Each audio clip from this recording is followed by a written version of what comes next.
Southwest Airlines started inspecting engines in its fleet of Boeing 737s, the type of plane involved in this week's deadly engine explosion.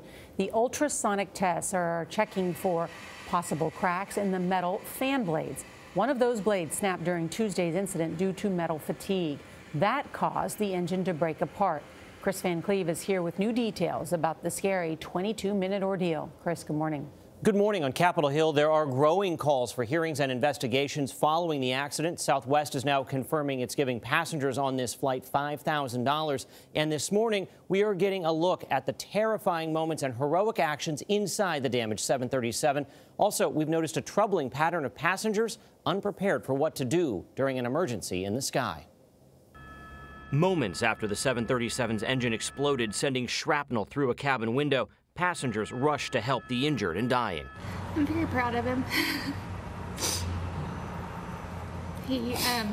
This is a calling that he has, and he did amazing.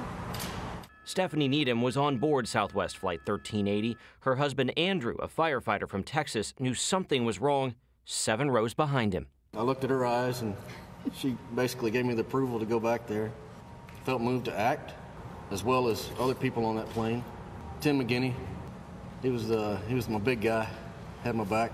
Fellow Texan Tim McGinty, who was traveling with his wife Kristen, helped Needham pull 43-year-old Jennifer Reardon back inside the plane. She was nearly sucked out that shattered cabin window. The mother of 2 did not survive. The force of the wind, it was just impossible for him alone to pull her back in. There was nothing we could do to help her, nothing he could do to save her, and we just feel for them because I know they're grieving. Everybody please, we're almost landing. After the engine failure, pictures show many passengers incorrectly wearing their oxygen masks, which deployed after a rapid drop in cabin pressure. The masks are meant to be worn over both your mouth and nose. We give explicit instructions about what to do when that mask drops. Sarah Nelson, president of the Association of Flight Attendants, says many passengers ignore important pre-flight safety instructions, including how to use the oxygen masks. We're not just there to serve you a Coke. We're actually there and required to be on the plane because we have certain safety functions that we have to perform to keep the passengers in our care safe. Nelson says 2/3 of safety briefings are now given on video, and she believes that can lead some flyers to think it's the start of an in-flight movie, so fewer people pay attention.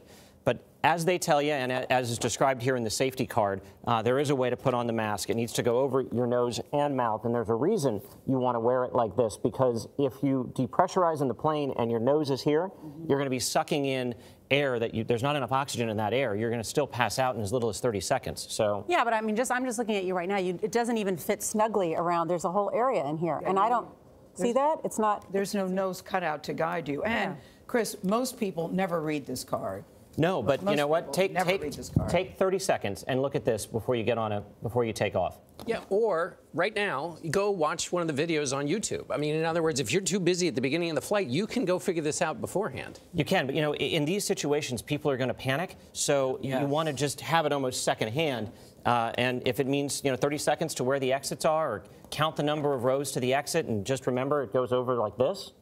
They're going to redesign. Or how about paying attention to the flight attendant? How about that? Thank you very much, Kris. Sure thing. Good to have you at the table. That's very important stuff.